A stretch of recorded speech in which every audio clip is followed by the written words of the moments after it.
Hi everyone, कैसे हैं आप सब लोग। Maharashtra has come with a new electric vehicle policy 2021।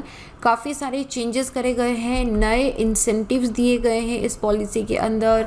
कुछ to attract more people to buy to electric vehicle, ताकि जो व्हीकल पॉल्यूशन है वो कम से कम हो, ग्रीन हाउस गैस इमिशन कम हो, क्लाइमेट चेंज के लिए हमारी जो फाइट है उसके लिए हम आगे पुश करें।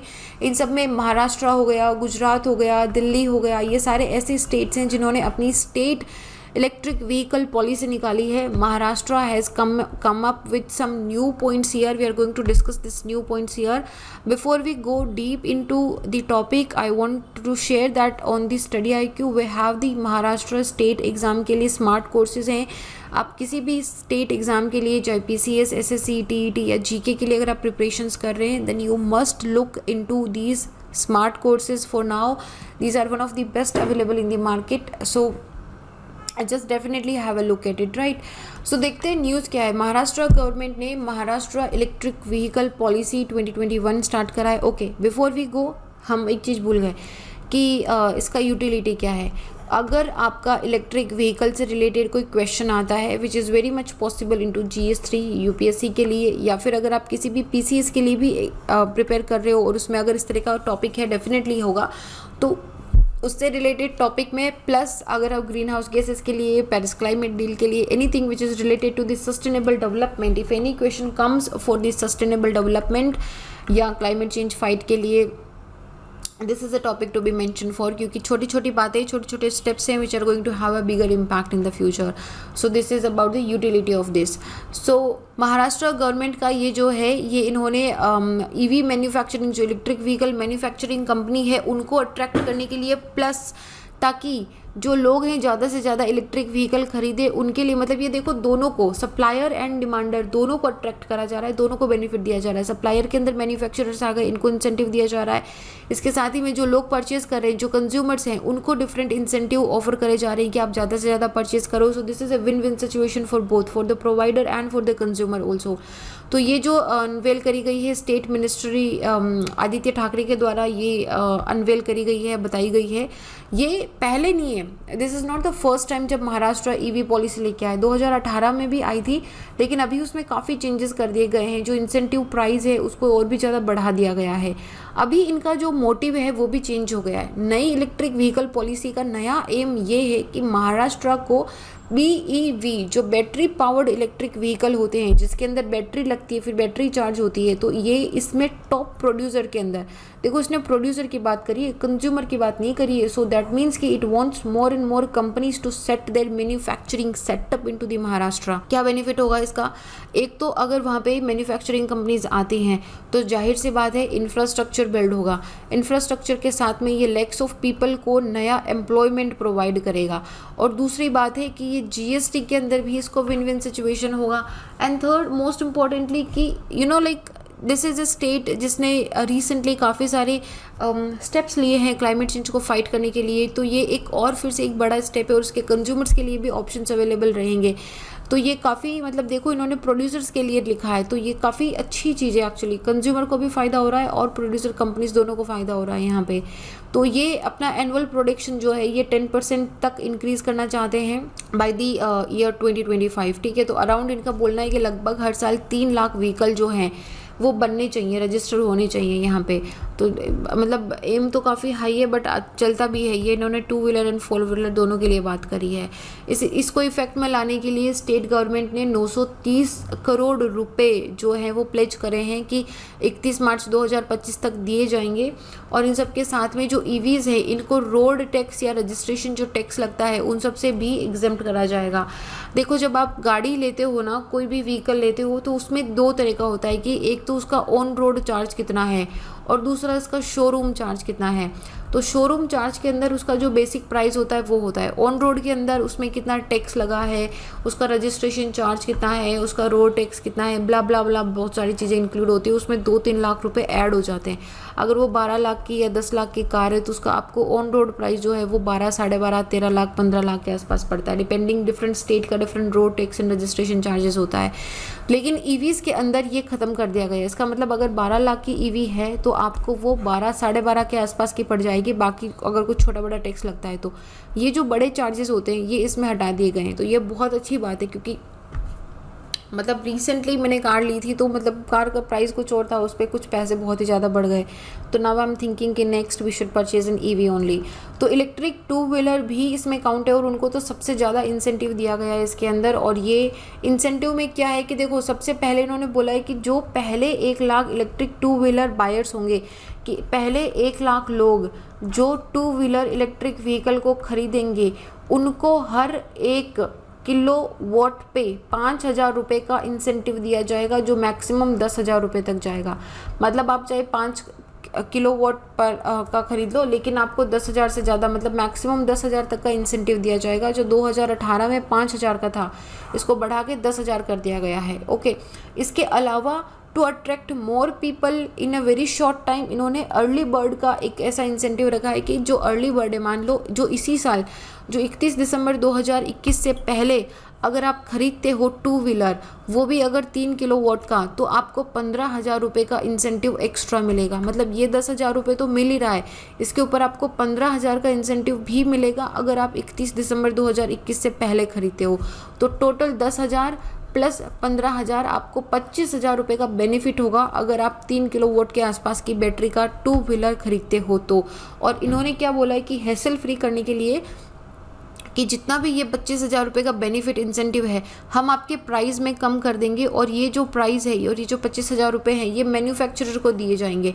तो आप देखो कि कंज्यूमर का जो टोटल प्राइस है उसमें से बिल में से ऑटोमेटिकली 25,000 रुपये कम कर दिए, और ये 25,000 रुपये इन्होंने मैन्युफैक्चरर के बिल में ऐड कर दिए कि ये लो भाई तुम्हारा इंसेंटिव हम तुमको दे रहे हैं, ताकि जो हैसल फ्री रहे, ताकि गवर्नमेंट ऑफिस और जो इंडस्ट्रीज़ हैं उनके बीच में कोऑर्डिनेशन सही हो सब्सिडीज़ को लेकर। जैसे फर्टिलाइज़र के अंदर भी है कि मैन्युफैक्चरर को दिया जाता है, तो टू व्हीलर के अंदर इसके साथ में एडिशनल इंसेंटिव दिया जाएगा 12,000 रुपये का मिनिमम। अगर आप 5 साल की वारंटी देते हो बैटरी पे, और आप एक अश्योर्ड बाईबैक स्कीम अगर प्रोवाइड करते हैं मैन्युफैक्चरर, तो मैन्युफैक्चरर को अलग से 12,000 रुपये का और इंसेंटिव दिया जाएगा। मतलब 25 तो हो गए, ठीक है।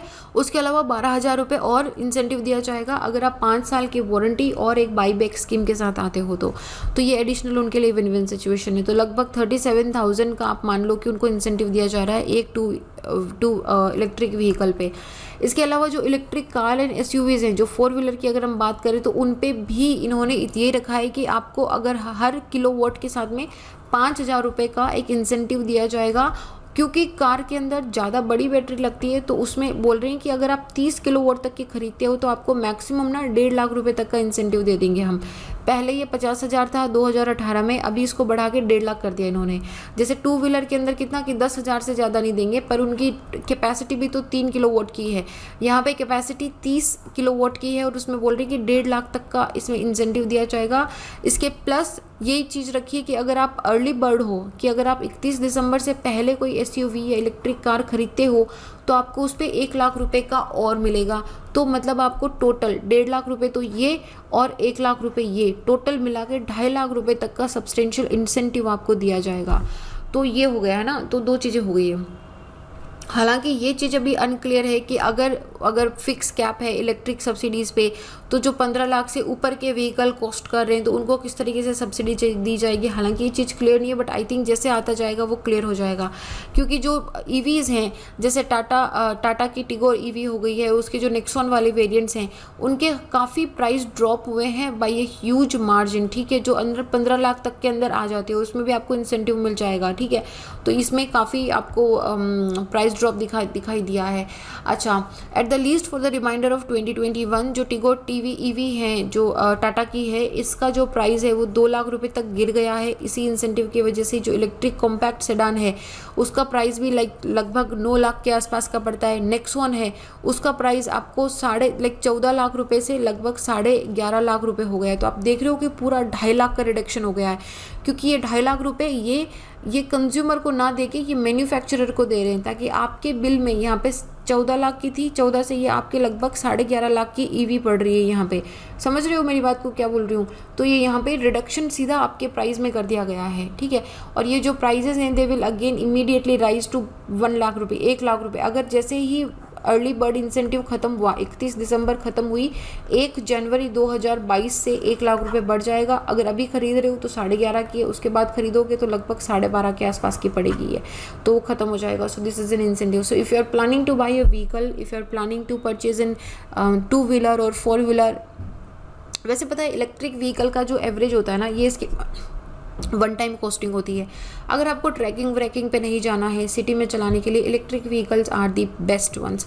आराम से आपका जो एवरेज होता है वो बहुत अच्छा देती है, लाइक 10 रुपये पर किलोमीटर का एवरेज देती है ये। एक बार इसको चार्ज करो 300-400 किलोमीटर तक चलती है, आपको बहुत इंसेंटिव मिलते हैं, नॉइज़ फ्री है, बहुत हैसल फ्री चलती है। These are one of the best items. मतलब मैंने तो काफ़ी पहले खरीद ली थी, तो अभी I could not purchase EV, तब इतना था नहीं, but next time purchasing I am definitely going for the EV only.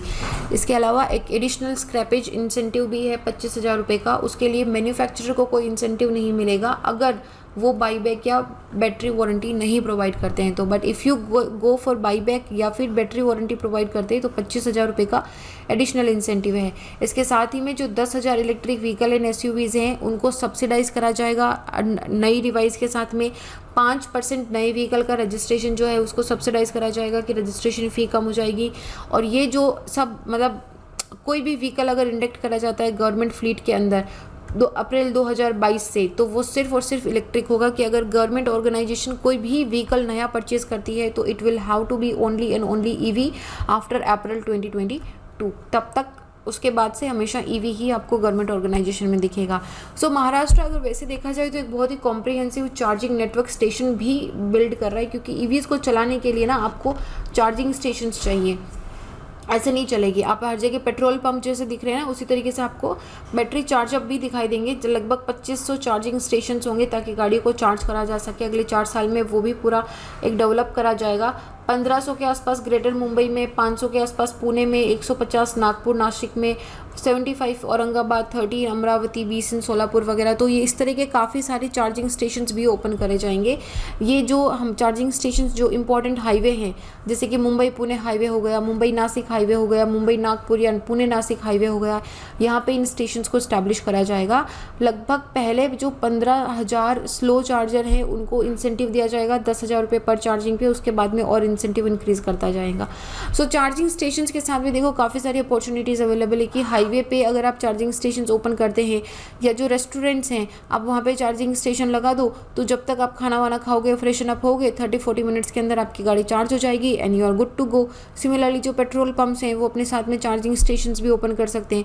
But दिक्कत एक ही है कि ईवी को चार्ज होने में टाइम लगता है। तो इसके 2 ऑप्शन हो सकते हैं कि या तो आप बैटरी रिप्लेस करवा लो, जो इतना फिजिबल नहीं है फॉर नाउ। सेकेंड इसके आप चार्ज करो, तो चार्जिंग में वहाँ पे लाइक 30-40 मिनट चार्जिंग के लिए वेट करना इज़ टायरसम। तो बेटर है कि किसी रेस्टोरेंट के आसपास में अगर ये चार्जिंग स्टेशंस होते हैं तो लाइक जब तक आप लंच करोगे, चाय ब्रेक करोगे, एक थोड़ा सा ब्रेक लोगे, बॉडी स्ट्रेच करोगे, तब तक आपकी गाड़ी फिर से चार्ज हो जाएगी and you are good to go. तो इस तरह के काफ़ी सारे नए एवेन्यूज़ ओपन हो सकते हैं। अर्बन लोकल बॉडीज़ को भी इनकरेज करा गया है कि आपका जो प्रॉपर्टी टैक्स, जो ऐसे रेजिडेंशियल्स, ऐसे लोग जो अगर अपने प्राइवेट इंफ्रास्ट्रक्चर को अपने घर के आसपास में अगर किसी तरह का चार्जिंग स्टेशंस लगाने के लिए परमिशन दे देते हैं तो उनका जो प्रॉपर्टी टैक्स है उसका भी रिबेट मिल जाएगा। बड़ी अच्छी चीज़ है ये। तो इसमें क्या होगा कि ज़्यादा से ज़्यादा लोग इस चीज़ के लिए हो गए कि हाँ ठीक है, एक चार्जिंग स्टेशन लगा लो, एक बाहर एक छोटा ATM टाइप का, एक पेट्रोल पंप का जैसा होता है ना, उस तरह का एक स्टेशन लगेगा, चार्जिंग स्टेशन लगा लो, हमको प्रॉपर्टी टैक्स में रिबेट मिल जाएगा। तो ये लोगों को ज़्यादा अट्रैक्ट करने के लिए बहुत अच्छी स्कीम है। तो इसके अलावा इलेक्ट्रिक व्हीकल अडॉप्शन को प्रमोट करने के लिए गवर्नमेंट ने ये मैंडेटरी कर दिया है कि जितनी भी अपकमिंग प्रॉपर्टी प्रोजेक्ट्स आएंगे उसके अंदर ईवी रेडी पार्किंग स्पेस होगा। अभी क्या है कि देखो, जैसे आप रात को गाड़ी है वहाँ पे आपने पार्क करी है तो वहाँ पे आप चार्जिंग पे लगा के छोड़ के चले जाओ, सुबह तक आपकी गाड़ी चार्ज हो जाएगी। तो 20% एरिया रेजिडेंशियल अपार्टमेंट में, 25% इंस्टीट्यूशनल या कमर्शियल कॉम्प्लेक्स में और गवर्नमेंट ऑफिसेज में, तो क्योंकि अप्रैल 2022 के बाद में सिर्फ ईवी ही चलेगी नया व्हीकल, तो 100% यहाँ पे इसको पार्किंग स्पेस दिया जाएगा। क्योंकि गाड़ी को चार्ज, ईवी खरीदना इज़ ईजी, बहुत सारे इंसेंटिव दिए, पर उसको चार्जिंग का भी सोचना पड़ेगा क्योंकि without charging it doesn't run on the petrol ना, इट रन ऑन इलेक्ट्रिसिटी। तो वो होगा। अब क्या होगा कि जहाँ पे जैसे चार्जिंग स्टेशन हैं तो वहाँ पे काफ़ी सारे सोलर पार्क लगाए जा सकते हैं, सोलर रूफटॉप लगाया जा सकता है। इस तरह के काफ़ी तो इस तरह के काफ़ी नए और इंसेंटिव एंड इनोवेटिव एफर्ट्स डाले जा सकते हैं जिससे कि चार्जिंग स्टेशंस खुद रिन्यूएबल एनर्जी पे वर्क करें. So this was it. I think it is a very very good and innovative and important scheme. Maharashtra, Gujarat, Delhi and other states have come up with such kind of schemes ताकि EV जो electric vehicles हैं इनको और ज़्यादा push मिल सके. So let's just see. I just hope कि I think it will be very successful because nowadays we all are becoming very aware कि हाँ यार ये थोड़ा आपका जो एवरेज है वो भी अच्छा देती है. 1 टाइम इसका चार्ज पड़ता है, उसके बाद में नाउ पहले क्या था कि चार्जिंग स्टेशंस नहीं थे, तो सबसे बड़ी दिक्कत ये थी कि आप ईवी खरीद लो तो आप इसको चार्ज कहाँ पे करोगे. But now since they are coming with a lot of charging stations also, so this shouldn't be an issue कि चार्ज कहाँ पे करेंगे उसको, वो शायद आई थिंक कवर अप हो जाएगा.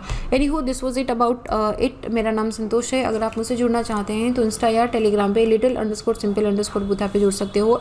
If you have any questions, have any query, want to say hello, come say hello. I would be so happy to see and hear you. And this is it. I'll see you guys in the next. Jai Hind.